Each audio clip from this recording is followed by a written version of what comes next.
Savanna की विरासत। Savanna के हृदय में, जहां सूरज सुनहरी आभा में क्षितिज को चूमता था, एक शक्तिशाली शेर अरिन राज करता था। उसकी दहाड़ संध्या का संगीत थी, जो मजूरी पहाड़ियों से टकराकर गूंजती थी। उसकी उपस्थिति ही सम्मान का प्रतीक थी, जो पूरे पारिस्थितिकी तंत्र के संतुलन को बनाए रखती थी। लेकिन एक दुर्भाग्यपूर्ण दिन, एक भयंकर तूफान के दौरान, अरिन को एक प्रतिद्वंद्वी झुंड के साथ घातक लड़ाई में फंसना पड़ा। वह विजयी तो हुआ, लेकिन गंभीर रूप से घायल हो गया।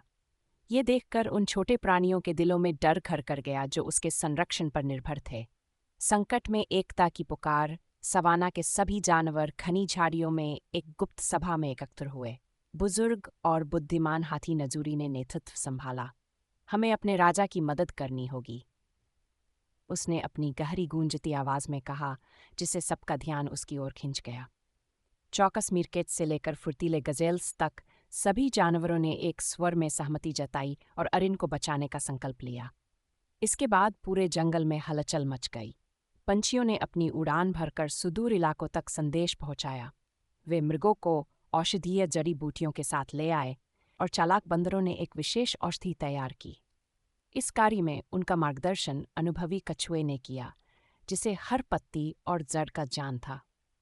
लेकिन दिन बीतते गए, फिर हफ्ते भी, और अरिन की हालत बिगड़ती चली गई। भ्रम और अधीरता का राजघास में धीरे धीरे निराशा की फुसफुसाहटें हवा के साथ बहने लगीं। जानवरों का धैर्य जवाब देने लगा, क्योंकि उनका संरक्षक अब भी निर्जीव सा पड़ा था। उसकी एक समय चमकती हुई अयाल अब धूल धूसरित हो गई थी।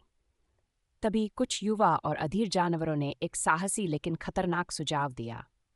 अगर अरिन अब नेतृत्व नहीं कर सकता, तो हमें किसी ऐसे की जरूरत है जो हमारी रक्षा कर सके, घमंडी गिलहरी कीजा ने घोषणा की। उसने प्रस्ताव रखा कि एक चतुर चूहा, जिसे अक्सर तुच्छ समझा जाता था, शायद उनके संकट का हल निकाल सकता है। बुजुर्गों की चेतावनियों को नजरअंदाज करते हुए कीजा ने कुछ जानवरों के साथ चूहे के पास जाने का निर्णय लिया। चूहे ने अपनी चमकीली आंखों और चालाक मुस्कान के साथ सुरक्षा का वादा किया, लेकिन एक शर्त पर, सभी को उसके आदेशों का पालन करना होगा। हताश जानवरों ने बिना सोचे समझे उसकी बात मान ली, ये महसूस किए बिना कि वे अपनी असली ताकत, एकता और संतुलन को छोड़ रहे थे। धोखे की हुकूमत और अराजकता चूहे का शासन शुरू हुआ, लेकिन यह शासन छल और कपट से भरा था। सवाना का संतुलन बिगड़ गया। जो कभी समरसता से भरा हुआ था, वहां अब सिर्फ अशांति और अराजकता थी। झाड़ियों में आग लगने लगी, नदियों में गंदगी बहने लगी और आसमान पर काले धुएं की परछाई मंडराने लगी।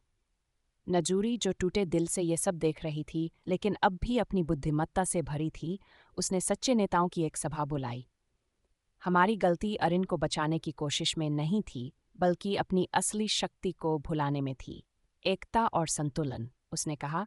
उसकी आवाज़ थके हुए दिलों पर एक मीठी फुहार जैसी बसी। संघर्ष और पुनरुत्थान। अब एक नई योजना बनाई गई, अनुभव और सीखे गए सबक से प्रेरित होकर। इस बार जानवरों ने एकता और सामूहिक प्रयासों के साथ कार्य किया। धीरे धीरे उन्होंने चूहे के शासन को खत्म करने के लिए कदम उठाए। उन्होंने चुपचाप दबे हुए स्वरों को फिर से मजबूत किया और भय के कारण लिए गलत फैसलों को सुधारा। उनकी अटूट लगन रंग लाई। सवाना में नई सुबह, अंततः साझा समझ।